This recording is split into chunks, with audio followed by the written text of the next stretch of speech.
Hello, everyone. Welcome to another episode of Optimized for Humans, a podcast that is focusing on how we make the most of human potential within the workplace and how we strategically outsource all the rest to artificial intelligence. My name is Usha. I'm an executive coach and consultant. I help organizations be more high performing and human centric.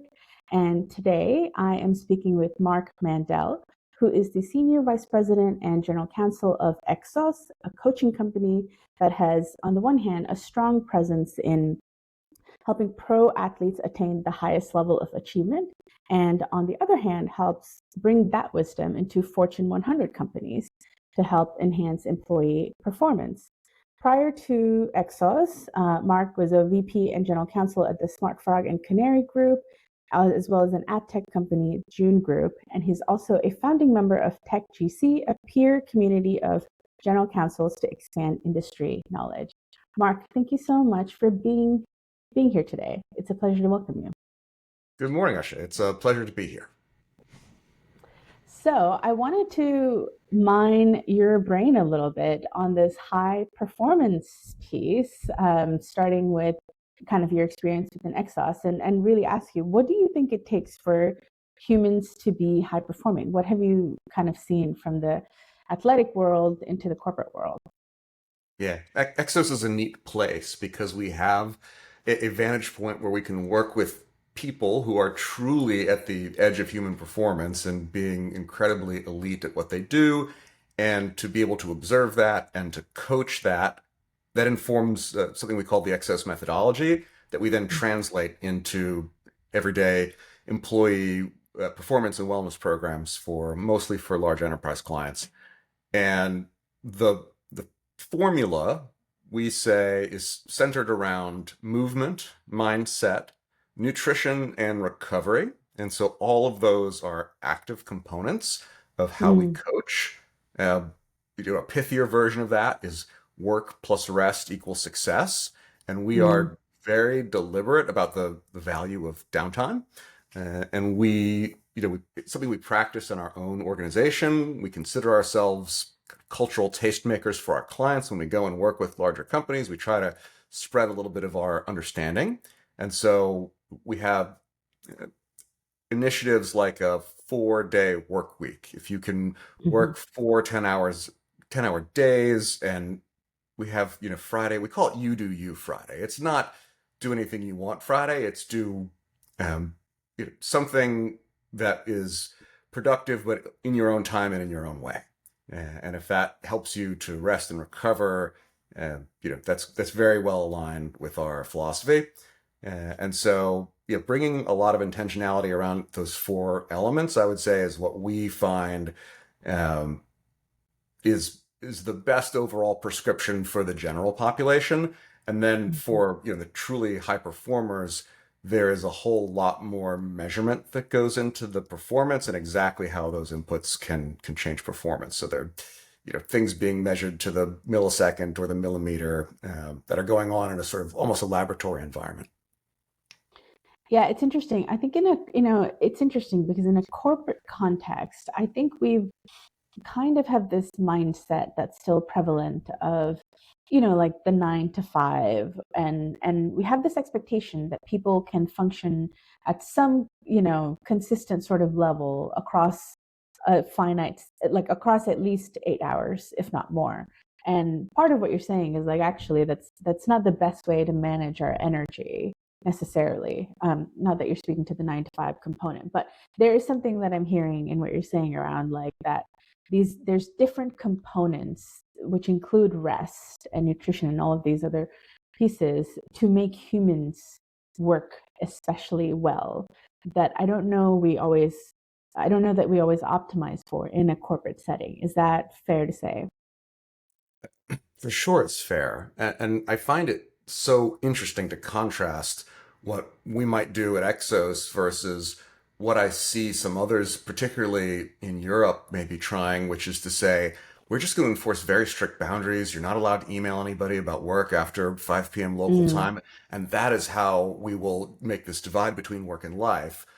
Whereas on our side, for example, it's a benefit to me with a 4 and a 5-year-old to be able to quit a couple of hours, quote, early, right? Have dinner with the kids and some activity, and then log on for another couple of hours after bedtime and be productive. So for me, I really value the flexibility in what we're doing, and I think you're right that people have uh, bursts of flow state, and that's something that we also pay attention to. A lot of the movement piece that we are encouraging people to follow is about putting people into the right frame of mind and frame of body to find a flow state. And some of our research has been around that. And I'll try to share some resources afterwards with you that you might add to the show notes because there's some pretty interesting evidence around how you can enable flow.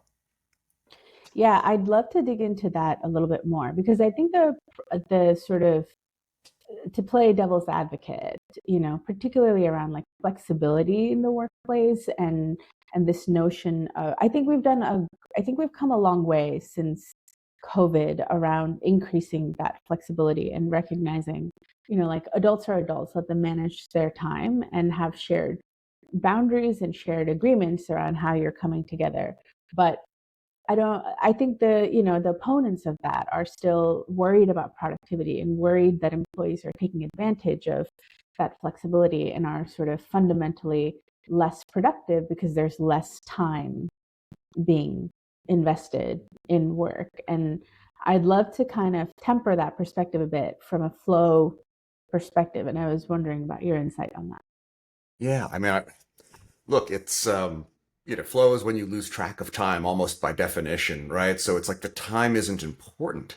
It's what you get out of it. And no one Yeah. is going to sit there and be productive 8 hours a day unless, we're being measured according to some sort of piece rate of production, which is, for the knowledge workers of America, really just inapplicable.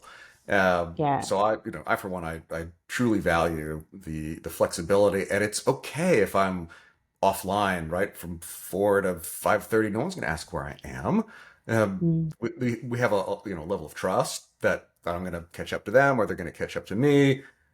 We work a lot asynchronously. One of the other things that we've done is really tried to clamp down on the number of meetings that people are Hmm. invited to. It can be such a drain of time, but also, if you're catching someone when they would otherwise be at their peak of energy, and you're asking them to maybe sit and um, hear a dissemination of some kind in a meeting, that's really, the sort of the opposite of optimized for someone's productivity. And so we believe very strongly meetings are for taking decisions and not for Mm. reporting the news. And so the worst enemy of this culturally is the standing meeting. And so, we're very careful to limit the number of standing meetings we have, and then also very quick culturally to cancel them for, a given day. If there's not enough to say or nothing, no important decision to make, we'll just kind of switch to an asynchronous mode and, collaborate a document instead. And I love that agility as much as I dislike meetings. And what have you found in some of the work you're doing with your corporate clients around that? What's their receptivity to some of that philosophy? Change is hard, no doubt about it. Uh, what one thing that I appreciate about the enterprise clients that we work with, even many or most of whom are large multinational enterprises, is that they really seek to have a parity of benefits for their workforce Mm. across the world. So these are not U.S. centric wellness programs, even though their Hmm. headquarters might be here. And they're bringing the same EXOS coaches to their workforce in India, in Poland, in you name it. We will follow our clients wherever they go and try to make this inroads in influencing the culture based on what we perceived as our best practices. Uh, if nothing else, we can coach people one on one and help individuals make positive changes. The cultural piece is harder for sure. Yeah, I'm curious about that because I think the wellness piece in particular there's been quite an individual focus on that, and more permission and enablement around individuals managing their own wellness. But, like if I guess like the worst case scenario, and I have seen this in a few places, is like you have um, it's just unrelenting deadlines and an unreasonable amount of work and an unreasonable expectations that can't really be negotiated, and time being just absorbed in meetings that are sometimes helpful, sometimes not, and a general environment of overwhelm and busyness. And then you're saying to employees, please go take this 1 hour webinar on wellness to figure out how to exist in this environment. And so I guess I'm curious to hear from you around, like, what do you think is the sort of responsibility from an employer's perspective to not just create the environment for somebody to feel well, but also, the core premise of what you're teaching at EXOS, which is like the environment for them to perform better and to create more, because there is that balance. Yeah, I think the first thing to note is one of our differentiators is while we have an Exos app, that app primarily serves as a place to meet your coach if you're not in the office every day. So your Mm, coach is a real human, right. full-time employee of Exos that's showing up to work at your company campus every day Mm, in the fitness center. So there's not a webinar that's going off at 10:30 in the morning. It's asynchronous chat with your coach. It's booking a meeting when it works for you. And right. so you talk about kind of bringing the humanity back into the office. That's I think our strongest differentiator, because there's a lot of content out there and smart content and things Yeah. that will track your progress and give you guidance and in a very smart way, AI driven, increasingly. And that's that's always going to be different than having a relationship with your person. And when we look at feedback from clients, it's always about what Jody did for me, how she was able to encourage me to change certain habits, right? It's never, something like, I don't know, I learned something and then I was able to apply that. Yeah. So that piece of it is just so important. And uh, look, I think a lot of the rest is up to individual managers to, you know, your relationship with your manager is so important to your happiness and well-being. Yeah. The culture overall hopefully is right to create managers that can sort of do the right thing. But a wise person once said, sort of pick your boss, don't pick your company. And I think there's a lot of truth to that, in terms of how people feel and how they're prepared and how they perform. Yeah, you're touching on something really important, I think, around the power of leadership to kind of shape the culture, and in particular, and I think too, even in contexts where there is a lot of work to be done, I think there's ways to make it more tenable by prioritizing the places where I've seen the organizations where I've seen there's this kind of toxic culture of like overwhelm isn't actually because they're necessarily churning out a ton of output. It's usually because there's a lack of prioritization and people are sort of running a million miles in a million different directions. So there is again actually a cost to the performance and the output, as well as a cost to the people. And I think leadership really underpins um, so much of that culture.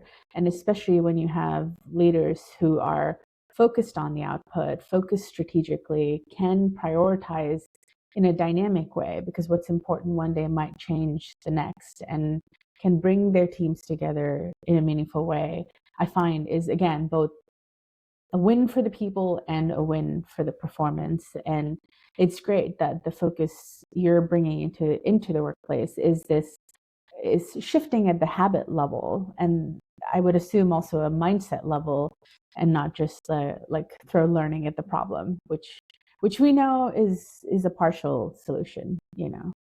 Not to knock learning, I love learning, but yeah, there's more to it than just that. I'll break it down like a little bit in Yeah. the nuts and bolts kind of sense, right? Yeah. The There are many, many things that are important and not urgent, Yeah. and letting the sort of fire of the day constantly push the important and not urgent things off.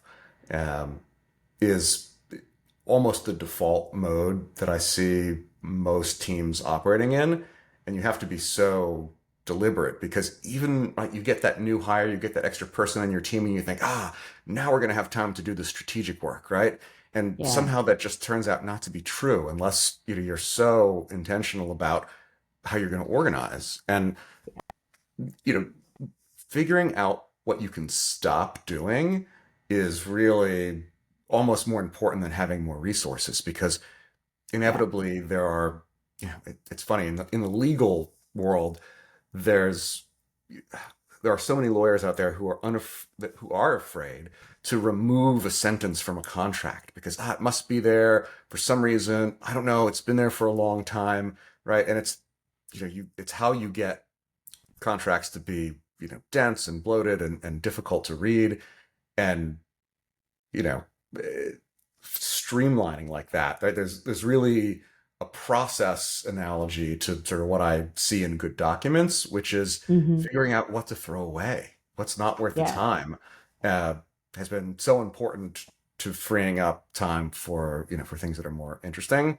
And for me, that's one of the big upsides of AI is taking care of Yeah. some of the grunt work that you can't throw away. Yeah, absolutely. And I imagine that the work that the humans will need to do and will need to continue to do that's going to be more and more important is actually making decisions on where to focus and what's important. And there's something, there's a thread that's coming together between helping individuals achieve flow states through to helping kind of teams work more effectively. And that is focus, right? Like you can't when you're in a flow state, there's a tremendous amount of focus and concentration. I remember, you'll correct me if I'm citing the wrong research here, but I know that every time you get interrupted, it takes longer and longer to get back into a state of flow. Sure. So there's something around that, and I think there's something around that with teams as well. Like when they're moving in a direction, and you keep throwing new things in there, it disrupts the energy and momentum.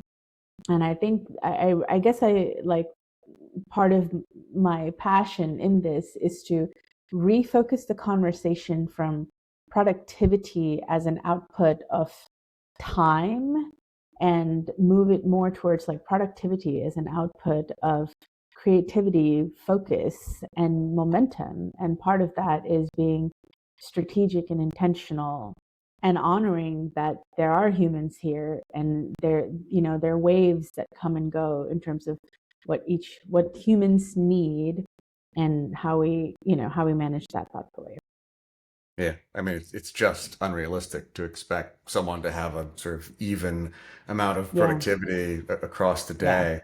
And it's interesting. I'll give you another sort of legal analogy, which is, Yeah. why did the billable hour come about? And Right. it was because, in some cases, a lawyer could make two phone calls, solve a really big problem, charge you, $10,000. And the client goes, but, all you did was make two phone Right. calls. I want to pay by the hour instead, right? Which is Right. just, um, I hope we see that kind of reverse Yeah. because of an increasing awareness that capability and productivity is not tied to time. Yeah, absolutely. And that it should be actually, um, we should be more discriminate about where we are putting our time and attention and energy and freeing ourselves up when we've completed something rather than being stuck in this sort of maze of busy, if you will. Sure. My last sort of inquiry I wanted to have with you is more on the legal side of things. I know you've taken a new approach and kind of revolutionized the legal team, and you kind of implemented a new model for the legal team within EXOS. And I'd love to hear a little bit about what that looks like and why you made that choice and how it's working. Yeah, I think revolutionary is probably going a little bit, too far, but I appreciate the concept nonetheless.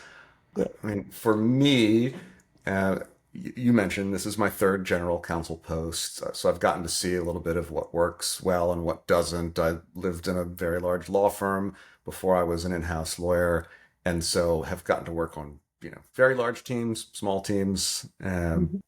and sort of everything in between.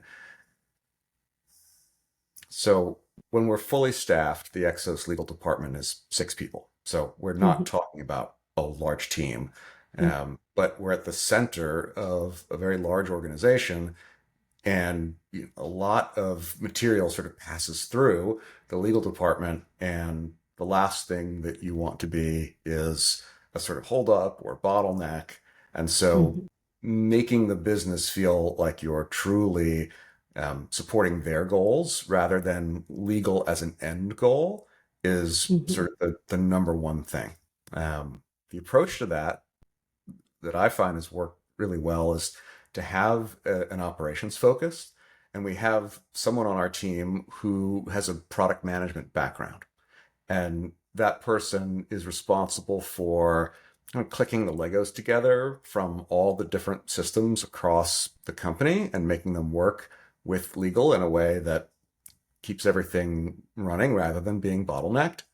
Um, and so look, it's integration work. We have HubSpot as our CRM, right? We have some homegrown project management using Asana. We have a Mhm. legal document repository. We have an e-signature platform. We have Workday. All these different pieces, right? And by default, it seems like people are copying and pasting out of disparate systems quite a bit in order to get things done. And so removing all of that, or as much of it as we can, has freed up the time of people on our team to have more conversations and say, you know, what are you trying to get out of this? How can I Mhm. help? Rather than let me just sort of read a document and tell you that I'd like to strengthen the limitation on liability. So, I mean, we would always like to strengthen the limitation on liability, but it's not realistic. And so understanding our internal clients, where they're at, Mhm. and where to push and not to push that's something I think is like the very most human part of this is accepting risk. Um, right. The AI might be able to tell you how one risk compares to another, but that judgment to say it's okay, right? Right. For example, I take comfort in the fact that we have very good people in the field who are good operators and don't have a history of, causing problems. So I'm more likely to accept a risk around how we're operating someone's facility that we'll clean that up Mhm. if something goes wrong. And then also that's the other part of it, is the job isn't always just to clamp down on risk, right? The job is to promote business and also to be willing to say, it's I know in moving quickly will break some things, and part of the job is also cleaning up the mess. And when Mhm. people feel like you have their back in that, if something goes wrong, uh, it kind of makes everyone more free to put one foot in front of the other more quickly. What I really love about that approach is you're really focusing on sort of, you know, this internal function, and I think it's a model for different internal functions, is the focus being a business partner to the business, and to work with this kind of internal clients as a problem solver and a partner to help them get to where they need to be, rather than just kind of, and again, I think this is where AI will probably take over more and more of the work of like contract review, I imagine, and all of these other kind of tasks that need to happen. And then I think where there's more value that internal teams can provide, whether that's an HR team or a legal team or an IT team, is to actually partner with your clients, where, whether it's internal, external, to help them solve the problems and to help them, coach them through risk in your scenario, and it would be similar in an HR scenario as well. And I think it's important to kind of start reimagining some of that in that way. Yeah. And one Well, thing, oh, sorry, go ahead. no, go ahead, go ahead. I was gonna say no. One thing that has carried me through is the philosophy on sort of one-on-one management.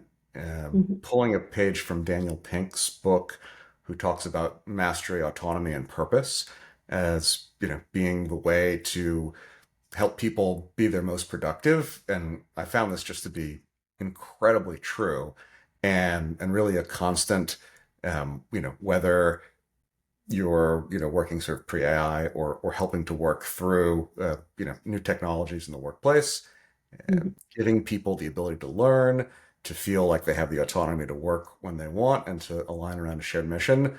Um, that's something I really also don't see going away anytime soon, despite AI transformation. Yeah. Yeah. I think those are the fundamentals. And I think the possibility that comes from treating humans like these kind of creative adults and seeing what's possible from that mastery, I think is far more than we can really imagine when we're kind of treating them as these kind of transactional robots that we just need to clock in and clock out, you know. Mark, thank you so much for taking the time to have this conversation with me. It's been a real pleasure. Appreciate the opportunity. Thanks, Usha.